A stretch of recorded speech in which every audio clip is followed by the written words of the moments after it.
इसमें चाहेंगे कि अगर कोई भी दर्शक दीर्घा से किसी के मन में कोई भी सवाल हो, अपना हाथ उठाइए। हम चाहते हैं कि ये आखिरी सामूहिक सब लोग मिलकर बात करें। बहुत अच्छा, बहुत व्यापक विषय है। आप भाषा में बात करना चाहते हैं, आप हिंदी के लिए बात कीजिए, आप हमारे नवोन्मेष पे बात कीजिए, उत्कर्ष पे बात कीजिए, विज्ञान पे बात कीजिए, हम सब पे बात करेंगे। हमारे पास अब प्रतिनिधि है हर एक क्षेत्र से। तो परिचर्चा को आगे बढ़ाते हुए पहला सवाल मैं अपने निकट बैठे मुकेश जी से पूछना चाहूँगा कि जैसे मैंने कहा कि पहिए के आविष्कार को हम आज भी पिवोटल मानते हैं, उसके बाद से बहुत कुछ बदला। अगर उस परिप्रेक्ष्य में देखें तो विगत 2-3 वर्षों में आप कौन सी ऐसी नवोन्मेष और आविष्कार है जिसको उसी तरह का प्रभावी और बड़ा मानते हैं? मैं आपका ध्यान उस पर। धन्यवाद जी। देखिए, जो आपने एक पहिए का उदाहरण दिया, पहिए ने देश में रफ्तार पकड़ी और आज वो एक पहिया जो है कहीं 4 पहिए में बदला है, कहीं 2 पहिए में बदला है, लेकिन बदलता चला गया है। यदि हम आज के युग में यदि हम बात करें, ऐसा चमत्कार जो है, एक इंटरनेट जो है हमारा, इंफॉर्मेशन टेक्नोलॉजी जिसको हम बोलते हैं, उसने एक ऐसा करके हमको दिखाया है कि एक जगह से दूसरी जगह आपको सबको कनेक्ट कर दिया। कहीं भी जाने की ज़रूरत नहीं, कहीं कुछ करने की ज़रूरत नहीं। जो रफ्तार इसने पकड़ी है और जो आज हमारे पास जो कामों के लिए हमको भागना पड़ता था, सब जगह जाना पड़ता था, जिस पहिए का हम यूज़ करते थे, आज वो हम घर बैठे ही उस बिना पहिए के भी हम कर पा रहे हैं सारा का सारा। तो मैं समझता हूँ कि पिछले कुछ वर्षों में जो गति आईटी ने और इसने पकड़ी है, वो अपने आप में एक, चाहे वो भारत की बात हो या कहीं की भी बात हो, इसका जो है सबसे ज़्यादा मैं समझता हूँ कि वो एक सबसे बड़ा सफलता है इन। कोई कहना चाहेगा कि कोई दूसरा आविष्कार बड़ा है? मंच है खुला सबके लिए। आपको लगता है कि किसी और को आप कहना चाहेंगे आपके दृष्टिकोण से? मैं ये कहना चाहूँगा कि इंटरनेट जो है वो एक ऐसा भी है जो ऑलरेडी पकड़ चुका है, लेकिन अगर हम पिछले 2-3 वर्षों की बात करें तो आर्टिफिशियल इंटेलिजेंस और कॉग्निटिव जो हमारी एबिलिटीज है, वो एक ऐसा भी है जो स्टार्ट हो रहा है और आगे जाके बहुत बड़ी रफ्तार पर। धन्यवाद। और किसी के पास कोई भी दूसरा मंतव्य हो, बिना झिझके हुए आप अपनी राय बात कह सकते हैं। सत्येंद्र। क्योंकि एक IIT खड़गपुर के इंजीनियर मेरे साथ बैठे हैं और हम दोनों एक टेक्निकल फील्ड से हैं, I am from medical sciences, is from engineering. हम लोग इसी के बारे में भी बात कर रहे थे। जो चीज़ गेम चेंजर बनेगी, इंटरनेट काफ़ी टाइम से बना है, डेफिनेटली इस टाइम हमारी ज़िंदगी का ज़्यादातर हिस्सा इंटरनेट ही कंट्रोल करता है, लेकिन जो गेम चेंजर बनेगी इन द कमिंग ईयर्स, वो मेरे हिसाब से है मशीन लर्निंग। जो आपने बिल्कुल ठीक कहा, आर्टिफिशियल इंटेलिजेंस। क्योंकि अब तक इंटरनेट के ज़रिए लोग आपस में जुड़ रहे थे और हर किसी भी जो आप कोई भी चीज़ बनाते हैं उसके अंदर सबसे ज़्यादा important and at the same time सबसे ज़्यादा अनरिलायबल फैक्टर ह्यूमन फैक्टर ही रहता है। तो मशीन लर्निंग उस चीज़ को बाईपास करती है। आपका एक जो ये ह्यूमन फैक्टर है उसको रिप्लेस भी करती है, उसको ऑगमेंट भी करती है। तो सर्जरी के अंदर रोबोटिक सर्जरी आएगी, मशीन जब आपस में बात करना शुरू करेंगे, इंटरनेट ऑफ थिंग्स आएगा, और जब ये चीज़ें आपस में एक दूसरे से सीखना शुरू करेंगी, आई थिंक वहाँ पे एक ऐसा पैराडाइम शिफ्ट होगा जो हम इस कमरे में बैठे हुए आज गेस भी नहीं कर सकते कि आज के 3 साल और हमारी ज़िंदगी कैसी होगी। वो सबसे बड़ा गेम चेंजर होगा। क्यों सर? इसमें बस एक चीज़ ऐड करना चाहूँगा कि चूँकि ये इंजीनियरिंग के दिनों की बात है, तो आज से करीब 20 साल पहले मेरा फाइनल ईयर प्रोजेक्ट जो था वो आर्टिफिशियल न्यूरल नेटवर्क पे था। तो ऐसा नहीं है कि ये सारी चीज़ें पहले नहीं थी, लेकिन अभी पिछले कुछ एक सालों में जो कंप्यूटिंग पावर जो आ गई है, हम सबके पास ये जो मोबाइल है, आज से 10 साल पहले इस इतने पावर मेमोरी और इतने रैम और उसके लिए जितना बड़ा डब्बा और जितने पैसे लगाने पड़ते, वो तो मतलब भूल ही जाइए, इंस्टीट्यूशंस भी नहीं खरीद पाते। तो ये जो हुआ दैट हैज़ रेवोल्यूशनाइज्ड थिंग्स, और इससे वो सारी चीज़ें जो बहुत दिनों से लेबोरेटरी में पड़ी हुई थी, बहुत दिनों से बहुत ही एक्सक्लूसिव निश एरिया में जो थे, वो सब आम आदमी के पहुंच में आ जाएंगी।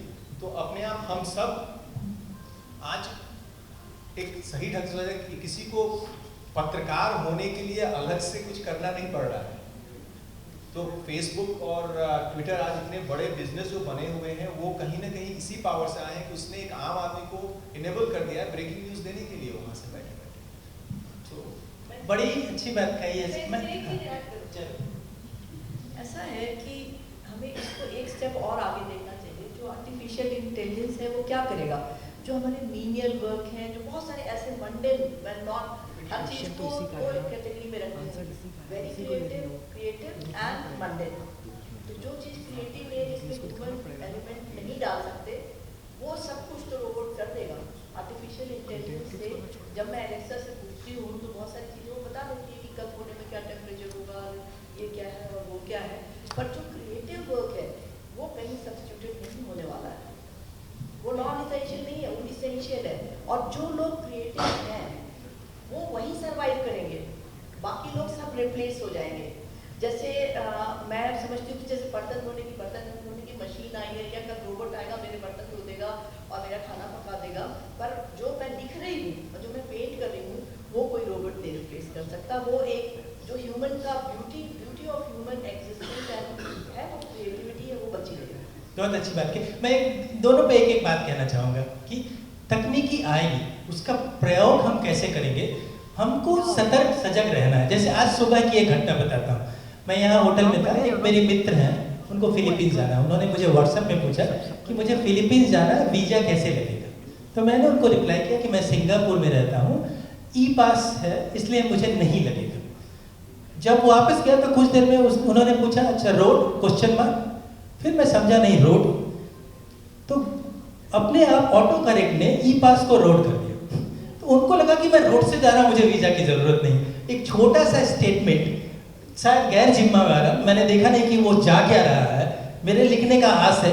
तो हर एक तकनीकी के साथ उतनी ही सावधानी हमको रखनी पड़ेगी, और वो जो सावधानी है उसका कोई डेफिनेशन नहीं है। उसको हम आर्टिफिशियल इंटेलिजेंस में कर सकते हैं, लेकिन उसकी एक सीमा होगी। उस सीमा के बाद की जो बात कर रही है वो ही मैं पूरी तरह इत्तेफाक रखता हूँ आपसे। और मैं एक बात समीर जी की बात पे कहना चाहूँगा। उन्होंने कहा कि कंप्यूटर की गुणना क्षमता जो बहुत बड़ी है, कितनी बड़ी है अगर उसको मैं आकलन करके बताना चाहूँ तो मैं देख रहा था कि एक गूगल के सर्च में उतनी ही क्षमता लगती है जितनी अपोलो यान के यात्रा में पूरी कंप्यूटर क्षमता लगती है। धरती पे आकाश पे ले जाने में उतनी हर एक गूगल के सर्च में लगती है। तो उस लेवल की तकनीकी हमारे पास है जो हमको एनेबल करती है ये सब करने के लिए। सब हम नहीं बनाए, हम किसी को क्रेडिट नहीं देंगे, वहां से वहां तक की सफर हमने तय किए, आगे की भी हम करेंगे। तो बहुत मजेदार था। और हम नीतीश जी के पास आएंगे क्योंकि सूचना प्रौद्योगिकी हो गई, फेसबुक हो गई। अब हम इनसे जो सवाल करना चाहेंगे नीतीश जी की, आपके तरफ पूरी दुनिया देखते रहती है, हम इस उम्मीद से देखते हैं कि सच्ची बात आएगी, अच्छी बात आएगी, जैसे भी आएगी। जब इतना सारा तकनीकी परिवर्तन हो रहा है, इतनी ज़्यादा उम्मीदें हैं आपसे, आप कैसे इसको आत्मसात करते हैं जो नवोन्मेष हो रहा है, जो परिवर्तन हो रहा है, कि आपके लिए वो उत्कर्ष बन जाए? कितना चैलेंजिंग है इसको अडॉप्ट करना और कैसे करते हैं? शुरू में तो जैसे कि सब चीज़ों में होता है कि बहुत सारा शोर रहता है। मेरे ख्याल से हर चीज़ की जो आखिरी कसौटी है वो दो चीज़ों पे होगी कि हमारी मनुष्यता कितनी बेहतर होती है टेक्नोलॉजी से, उस प्लेटफॉर्म से। पहले ऑर्कुट था, फिर फेसबुक आ गया, ट्विटर है, क्या हम बेहतर मनुष्य हो पाए? एक सवाल आपने छीन ली, मैंने पूछा। दूसरी बात कि बेहतर मनुष्यता के लिए हमारे पास भाषा होनी चाहिए, क्योंकि भाषा जब विचार होंगे, जब कल्पनाशीलता होगी, जब मनुष्यता होगी, जब करुणा होगी, तब हमारे पास वो अपनी भाषा ढूंढेगी। मेरे ख्याल से सबसे बड़ा जो नुकसान टेक्नोलॉजी पहुंचाती है वो हमारी मनुष्यताओं पर पहुंचाती है, हमारी सामुदायिकता पे पहुंचाती है। हम बहुत अकेले होते हुए लोग हैं इस समय जिसको हम बोलते हैं, जो ग्लोबलाइज लोग हैं टेक्नोलॉजी के कारण, वो बेइंतहा अकेले और बहुत ही विक्षिप्त होते हुए व्यक्तियों का एक समूह बनते जाते हैं। अब आप देखिए अमेरिका में जो लोग वो गेम खेल रहा है अकेला, फिर जाके गोलियां मार लेते हैं, ये और सब लोग वो सब इंटरनेट के कीड़े हैं। वो बच्चे जो हैं,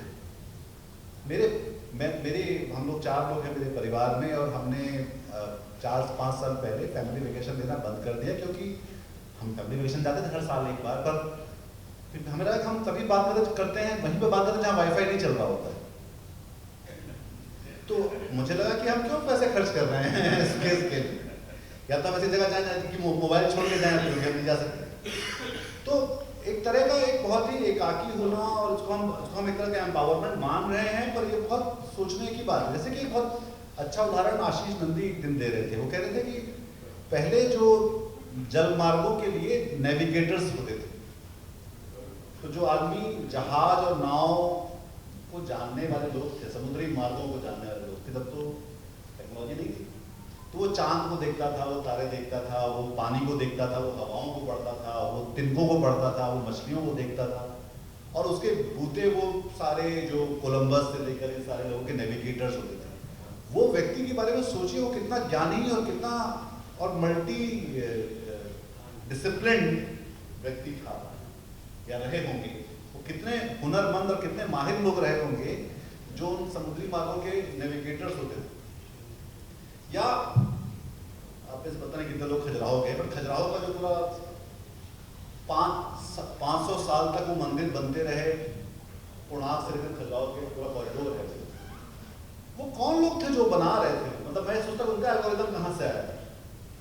हम अपने एल्गोरिदम की कीमत पर इस एल्गोरिदम को जगह दे रहे हैं, और ये अगर हम उसको लेकर कुछ उससे बड़ा और बेहतर नहीं कर पा रहे हैं, तो फिर हम एक तरह से उसके शिकार बनते जा रहे हैं।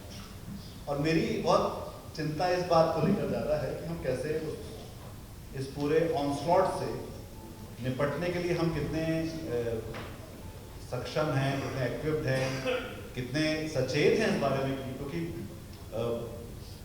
मैं अपने गांव गया, मेरा जो एक भाई किसानी करता है, तो उसका बेटा उसको बोला गया कि ताऊ जी को नमस्ते करो। उसने उससे पहले मेरे हाथ में फोन देके कहा कि सैमसंग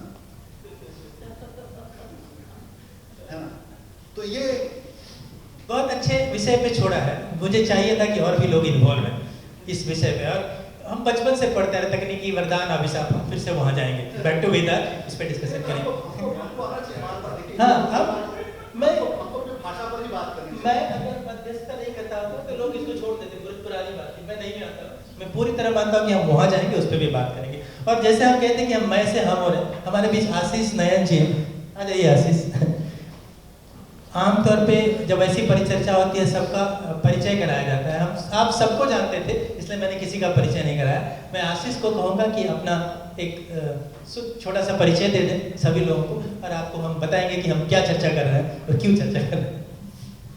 थैंक यू, धन्यवाद संजय जी। आप सबको मेरा नमस्कार। मैं आशीष नयन हूँ और मैं यहाँ पर अटल इनोवेशन मिशन नीति आयोग में काम करता हूँ। पहली मुलाकात संजय जी से सिंगापुर में हुई थी। पिछले साल मैं 6 साल से सिंगापुर में था, वहाँ पढ़ रहा था, काम कर रहा था। वहीं पर ममता जी और संजय जी से दोस्ती हुई, और अब जब उन्होंने ये कार्यक्रम यहाँ किया तो उन्होंने कहा कि मैं भी इसमें आके भाग लूँ। बहुत बहुत धन्यवाद। धन्यवाद आशीष, गुड कि आप आ सके।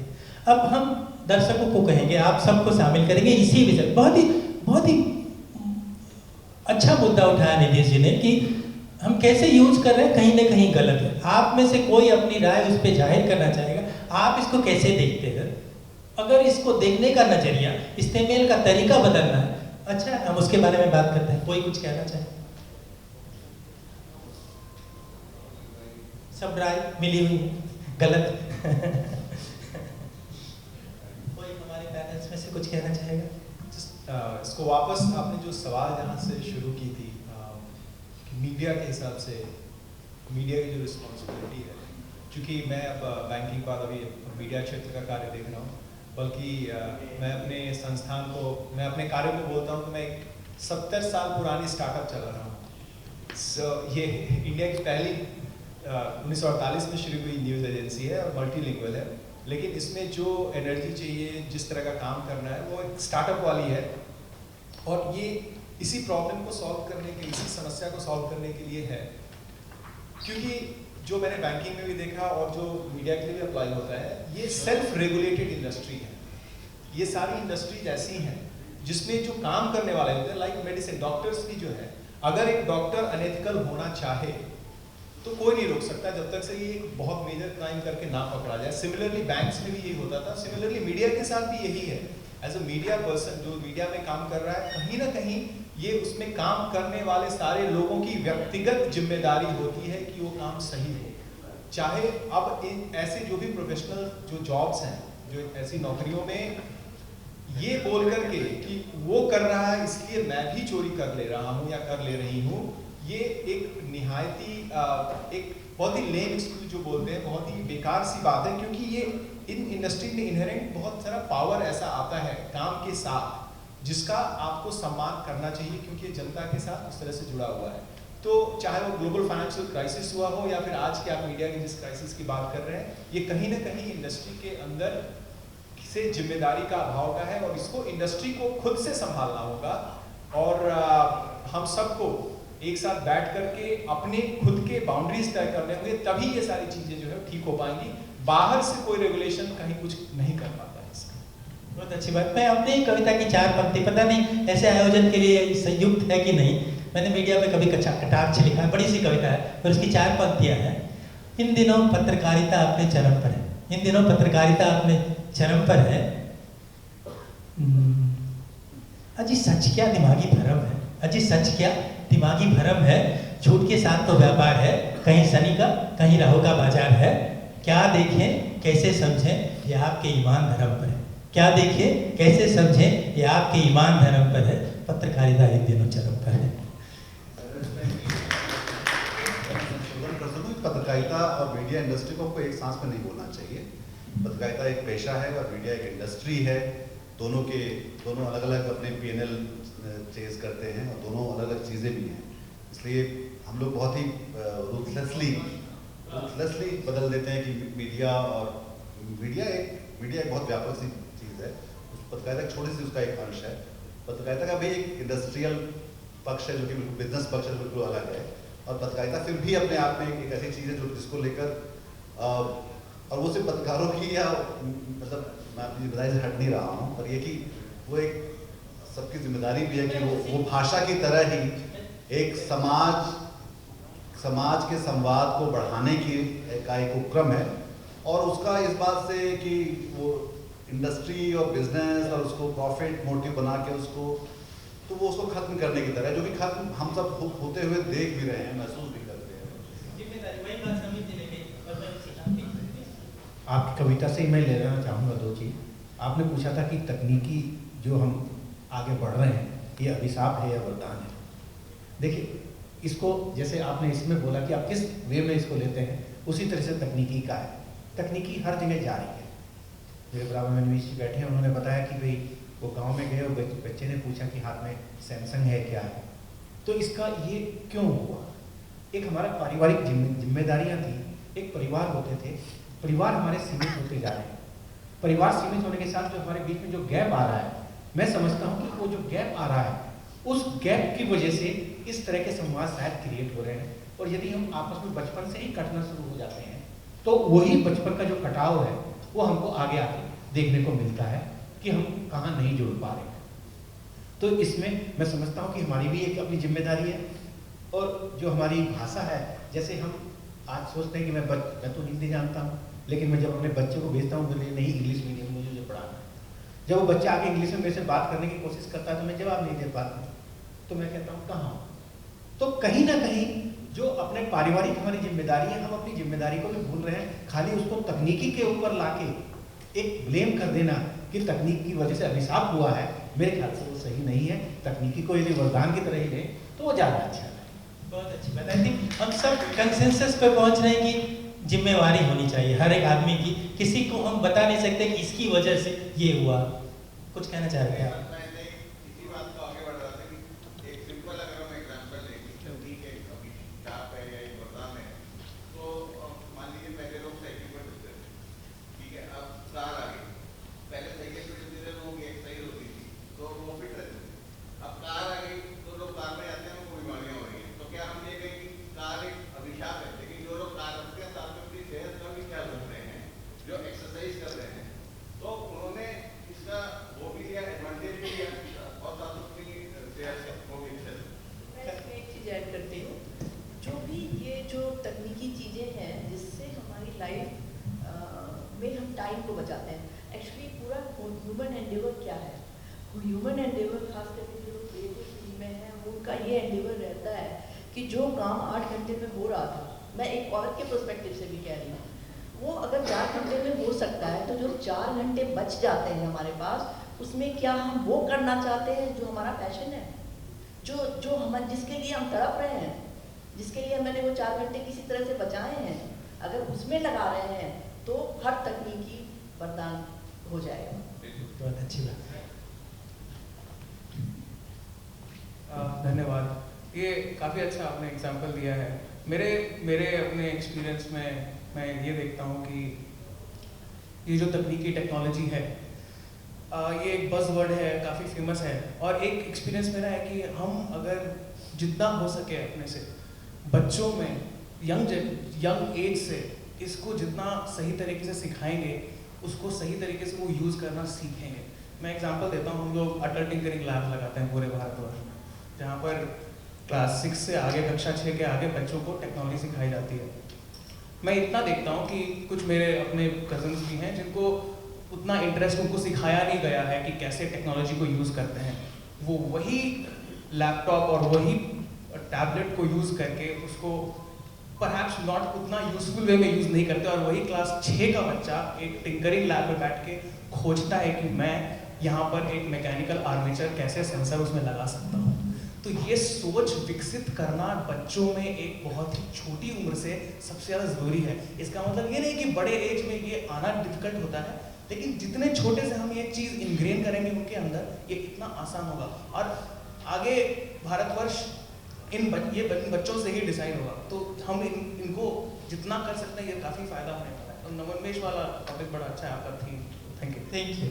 और मुझे लगता है नई चीज़ जब आती है तो उसके साथ डील करना अपने आप में, अगर मैं सही हूँ तो जब यूरोप में रेलवे का पहले दिन टेस्ट हो रहा था, उसी दिन सांसद की रेलवे से ही हत्या हो गई थी। तो कैसे हम डील करें, मुझे एग्जैक्टली पर लिवरपूल के पास की कोई घटना कि उसकी जब जांच पड़ताल हो रही थी उसी दिन मर गए थे उसमें। तो ये है कि हम कैसे डील कर सकते हैं, ये बड़ा मुद्दा है। पर एक बात स्वाभाविक है, क्वेश्चन आ रहा है क्योंकि हमारे पास एक मनोचिकित्सक है कि हम इन सब के साथ डील करने में, और आशीष ने कुछ हद तक वहाँ तक लेके गए हमको कि बच्चों को हम क्या बदलना चाहते हैं अपनी दिनचर्या में, अपने आने वाले चीज़ में, इन सब से डील करने। और मैं आमतौर पे व्यक्तिगत मनोचिकित्सक का दृष्टिकोण कैसे आप डील, आपके पास ऐसे माँ बाप भी आते होंगे, बच्चे भी आते होंगे, कैसे डील? बिल्कुल, आपका सवाल बहुत रेलेवेंट है और बहुत ज़रूरी है। मेरे पास बच्चे और माँ बाप दोनों आते हैं, और ज़्यादातर माँ बाप बच्चों को लेकर आते हैं। इनको समझाइए, इसको ठीक कीजिए। तो वो मेरे पास इतने केस हो गए कि मुझे समझ में आ गया कि समस्या कहाँ है। मुझे यही समझ में आया कि समस्या बच्चों में नहीं है, माँ बाप में ज़्यादा है। माँ बाप थोड़े से वो उस ज़माने से इन्फ्लुएंस्ड है जहाँ जो पिताजी ने कह दिया वही होगा, लेकिन पिताजी क्या कर रहे हैं उससे कुछ नहीं होगा। वो सोचते हैं कि उसका फर्क नहीं पड़ता। तो अब मुझे अपना थोड़ा स्टाइल ऑफ वर्किंग चेंज करना पड़ा। Instead of sitting in my OPD and seeing patients, मरीज देखने की जगह अब मैं वर्कशॉप करता हूँ पेरेंटिंग के ऊपर, और उसमें मैं ये सिखाता हूँ कि देखिए, बच्चे को अगर आप कहते हैं कि ये सारा दिन मोबाइल यूज़ करता है, तो पहले आप अपना ऑडिट कीजिए, आप कितना यूज़ करते हैं सबसे पहले। ठीक, जैसा आपने कहा बिल्कुल ठीक, और हम सब लोग उसके ऊपर पूरी तरह सहमत है कि हर चीज़ के सही और गलत आयाम होते हैं, लेकिन टेक्नोलॉजी 100% एक सकारात्मक चीज़ है जी, 100% वो है, इसके अंदर कोई शक नहीं। लेकिन हम लोग क्योंकि जिज्ञासु जानवर हैं, जो इंसान है, वो हर अच्छी से अच्छी चीज़ का गलत प्रयोग भी करके देखेगा, और इसकी जिम्मेदारी पेरेंट्स के ऊपर है, रोल मॉडल्स के ऊपर है, जिनको आज के अगर समय पे मैं पहली चीज़ एक पेरेंट्स को कहता हूँ कि देखिए, समझ लीजिए कि आपके बच्चे के लिए पॉजिटिव रोल मॉडल्स नहीं हैं, और आप ही हैं जिनको वो बनना है। तो अगर पेरेंट्स वो जिम्मेदारी ले लेते हैं, बच्चों की तरफ तो हमको कुछ सोचने की जरूरत ही नहीं। बच्चे तो बहुत स्मार्ट हैं और बहुत अच्छे हैं। जी, मैं एक क्वेश्चन जरा सा आपसे पूछूंगा, हो सकता है कि मैं गलत भी हूँ। आजकल जो है सिंगल चाइल्ड की परंपरा कुछ ज़्यादा ही चल रही है। क्या आप समझते हैं कि ये परंपरा में, क्योंकि क्या होता है कि जब एक बच्चा होता है, माँ बाप की अपेक्षाएं बहुत ज़्यादा बढ़ जाती हैं। उस बच्चे में वो उसको इंजीनियर भी देखता है, वो उसको डॉक्टर भी देखता है, उस IAS को भी देखता है, और वो हर ऑफिसर उसमें देखता है। तो बच्चा शायद आज के समय में इतने ज़्यादा बर्डन में आया हुआ है कि जिसकी वजह से वो बच्चा, माँ बाप भले ही ये अपना मेंटल लोड ना खोए, लेकिन बच्चा जरूर खो देता है। तो क्या आप इस बात से प्रेशर पूरा बच्चे पर ही आता है। बिल्कुल ठीक है आपकी बात। आपका सवाल था कि सिंगल चाइल्ड होने के कारण क्या ये समस्या बढ़ी है। मैं आपको बता रहा हूँ कि शुरू से ही उस प्रॉब्लम की अप्रोच मैंने चेंज कर दी है। अब मैं चाइल्ड को एज अ प्रॉब्लम देखता ही नहीं, वो that is not the problem है। एक मैंने बहुत अच्छी कहीं पे कहावत सुनी थी और मेरे दिल के अंदर तक वो चीज़ घर कर गई थी कि it takes a village to raise a child.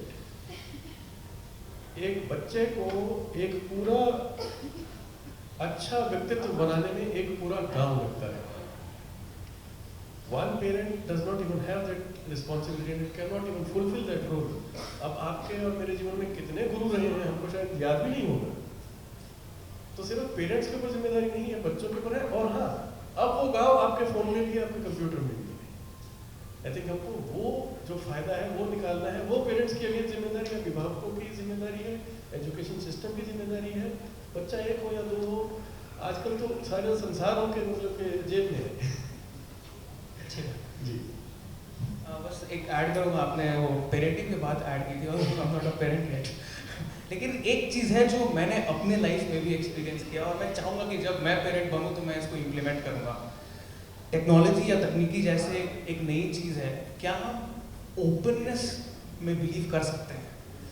हम शायद, मुझे ऐसा लगता है मोस्ट ऑफ द पेरेंट्स, हम अपने बच्चों को बुरी बातें बताने से भी डरते हैं। मतलब कोई एक चीज़ है, YouTube है, अब आप YouTube पे अच्छी चीज़ें भी देख सकते हैं और बुरी चीज़ें भी देख सकते हैं।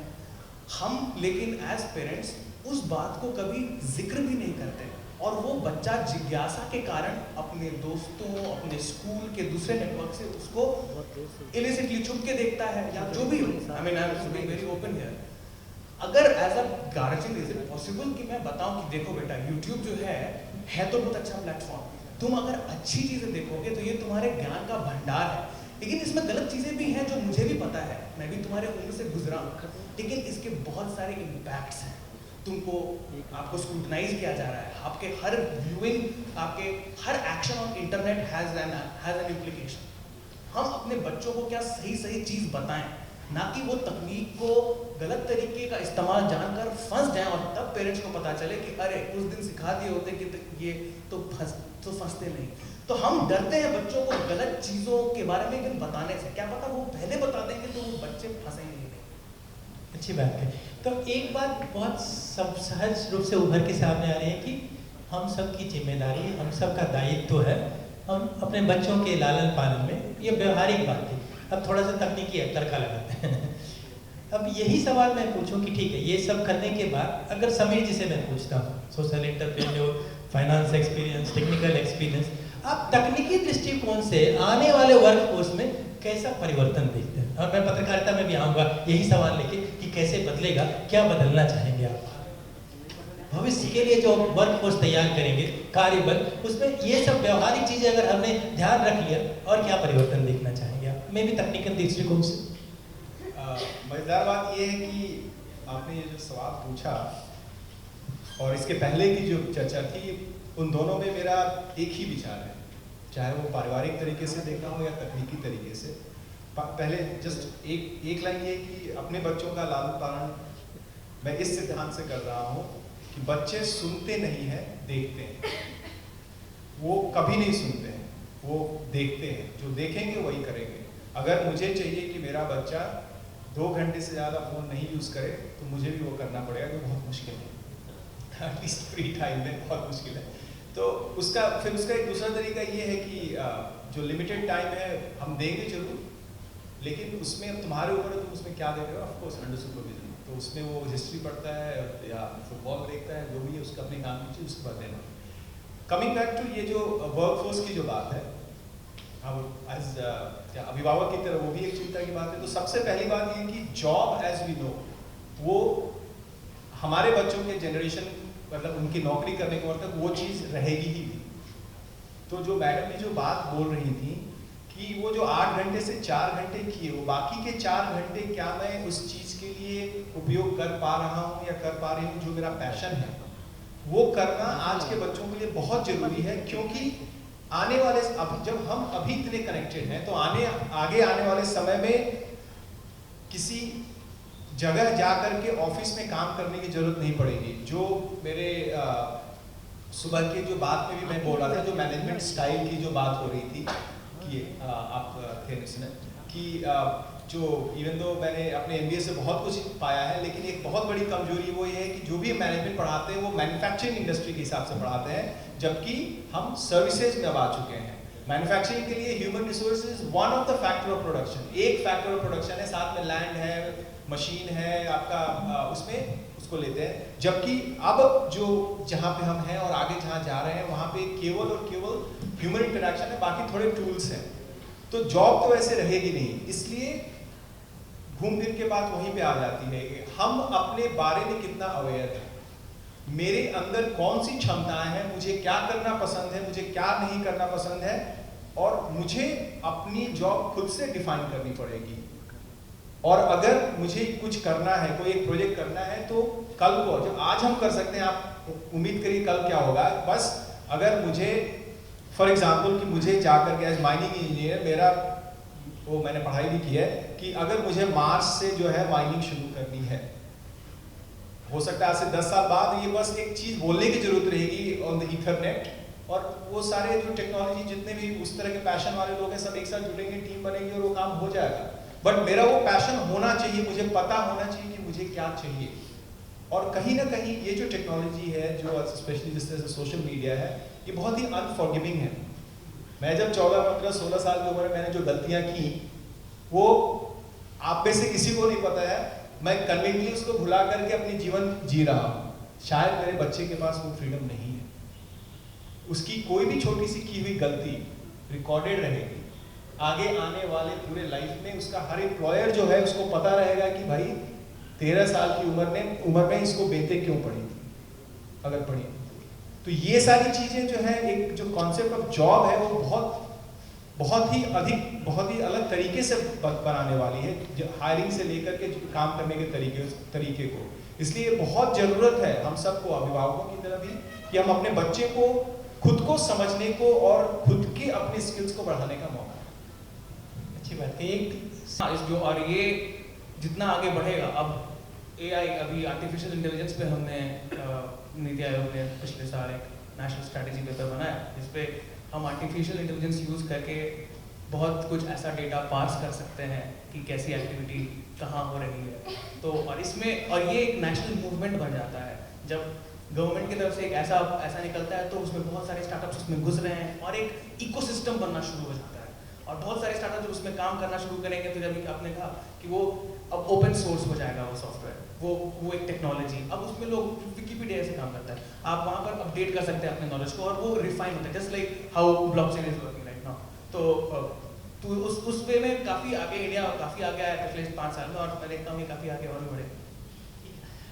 हमें सिग्नल मिल रहा है, कट। आखिरी सवाल पूछूंगा, सबको मौका मिलेगा जो भी कहना चाहे इस विषय में। बड़ी अच्छी बात है साइबर सिक्योरिटी की, और कुछ हद तक आपने रेगुलेशंस की बात की। तो मैं कहूँगा कि रेगुलेशंस लिमिट करता है टेक्निकल नवोन्मेष और उत्कर्ष को, आपका नजरिया उसमें क्या है? उसके साथ मैं एक और सवाल जोड़ दूंगा कि जैसे हेल्थ केयर के क्षेत्र में अभी हम किडनी बनाने का कोशिश कर रहे हैं 3D से, राइट? तो जब, और बहुत सारा नियंत्रण भी नहीं है, जब ऐसा होगा तो प्रवृत्ति मानव की ऐसी है कि जब हम एश्योर हो गए कि मेरे लिए 10-5 किडनियाँ रखी हैं, शराब पीना क्यों छोड़ूंगा, क्या ऐसी प्रवृत्ति पनपेगी? और इस मैंने बस एक उदाहरण दिया है, पर इसके सराउंडिंग में रेगुलेशंस को आप कैसे देखते हैं, कैसे ले जाना चाहते हैं? क्या ये टेक्नोलॉजी को लिमिट करती है? अपना विचार रखिए, इसके साथ हम इस चर्चा को खत्म करते हैं। और सबसे मैं निवेदन करूँगा कि अपनी राय इस पर रखें, अलग अलग विधा से आते हैं, अलग अलग व्यू भी आएंगे इस पर।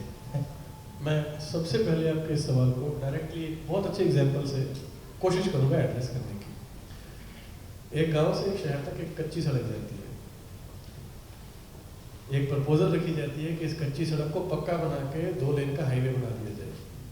सबसे पहले, अब ये शायद हमारे देश की सोच कुछ ऐसी है, सबसे पहले कुछ लोग बोलेंगे अगर साहब सड़क बन गई पक्की तो लोग गाड़ियाँ तेज चलाएंगे, तेज गाड़ी चलेगी तो एक्सीडेंट होगा, एक्सीडेंट होगा तो हो सकता है कोई मर भी जाए।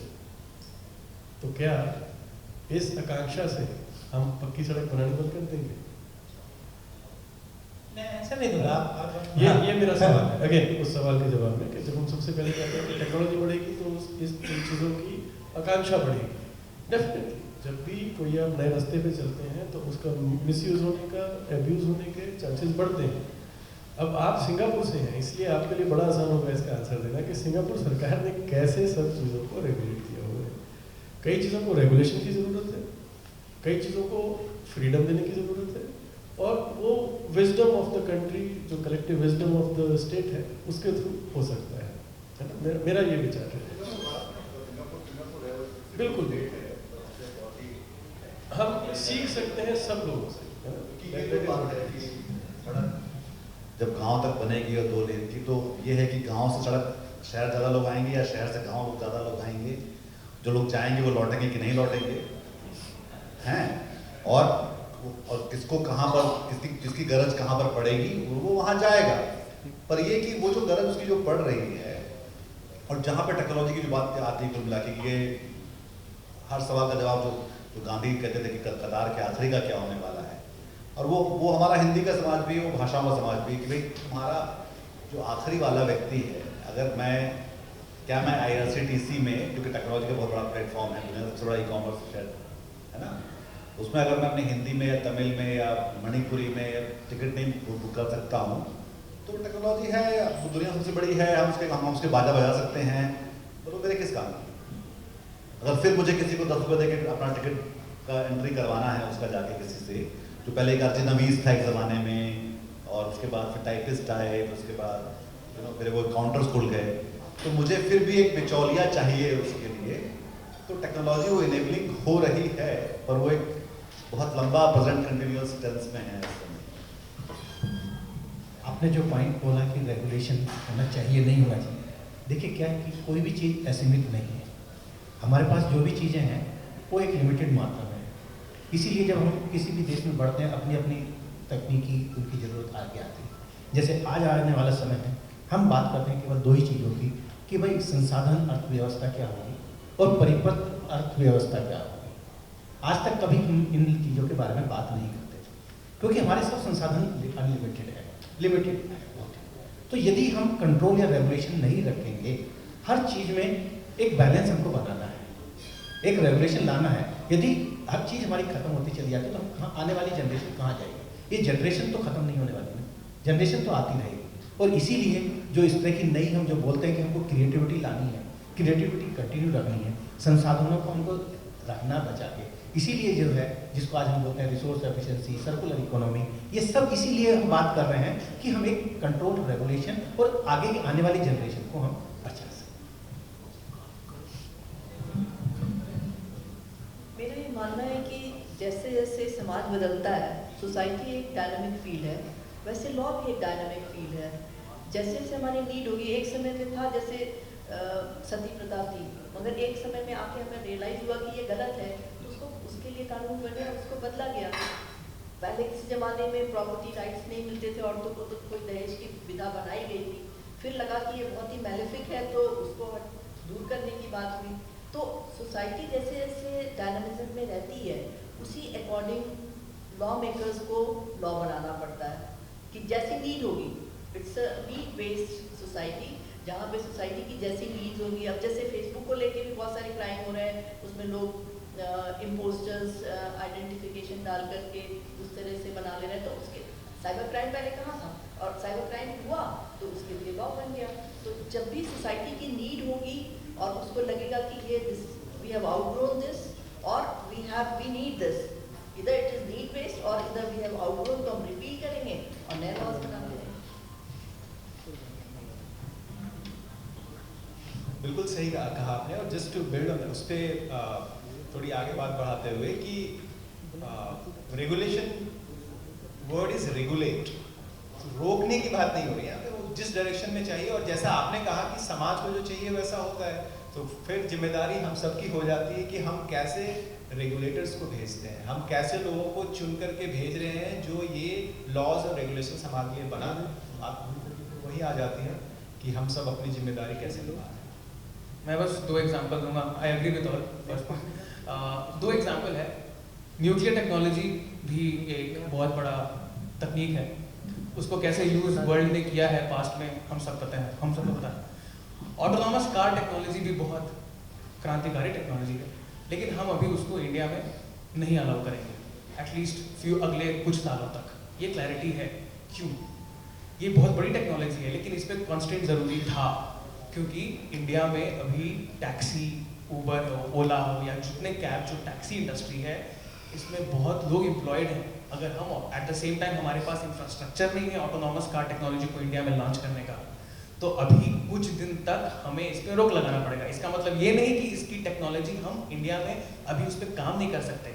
आप उस टाइम अभी उसका ऑल्टरनेटिव क्या है, हम अभी इलेक्ट्रिकल एनर्जी काम कर रहे हैं। इलेक्ट्रिकल एनर्जी में इंडिया बहुत आगे निकल गया पिछले 2 सालों में, काफ़ी देशों को पीछे छोड़ चुका है। तो सही समय पर, तो I want to resonate with all of you कि टेक्नोलॉजी किस लिए यूज़ है। टेक्नोलॉजी है जीवन, लोगों के जीवन को थोड़ा सा अच्छे से कंफर्टेबल बनाने के लिए, ऑप्टिमाइज करने के लिए, और वो लोग ही सोसाइटी बनाते हैं। तो लोग ही ना डिफाइन करेंगे कि वो टेक्नोलॉजी कैसी बने without compromising on the quality of the technology developed. आप क्वालिटी उसका पूरा रखिए, लेकिन उस पर रोक लगाना जरूरी है, क्योंकि उसका अगर वो एक बियॉन्ड एन एक्सटेंट चला गया तो फिर हमारे पास इनफ एग्जांपल्स हैं देखने के लिए कि उसको कैसे नेगेटिवली भी यूज किया गया है। Thank you. पूरे को सम एक बात से करूँगा इसी के उदाहरण से, जैसे गांव से सड़क जोड़ने की बात थी, जो मैं समझा कि ये इस पर निर्णय करता है कि हम कैसे इन सब को डिजाइन करते हैं, नियंत्रित करते हैं कि वो जाके पहुंचेगा कि नहीं। पहुंचेगा तो उसके पास लौटने की मनसा होगी कि नहीं। लौटने की मनसा होगी तो वो विकसित होकर लौटेगा या गलत होकर लौटेगा, और वो लौटेगा तो क्या वो वही होगा। ये पूरी कहानी वही है कि क्या वो वही होगा अगर लौटेगा तो। इसके साथ मैं ये परिचर्चा समाप्त करता हूँ। धन्यवाद।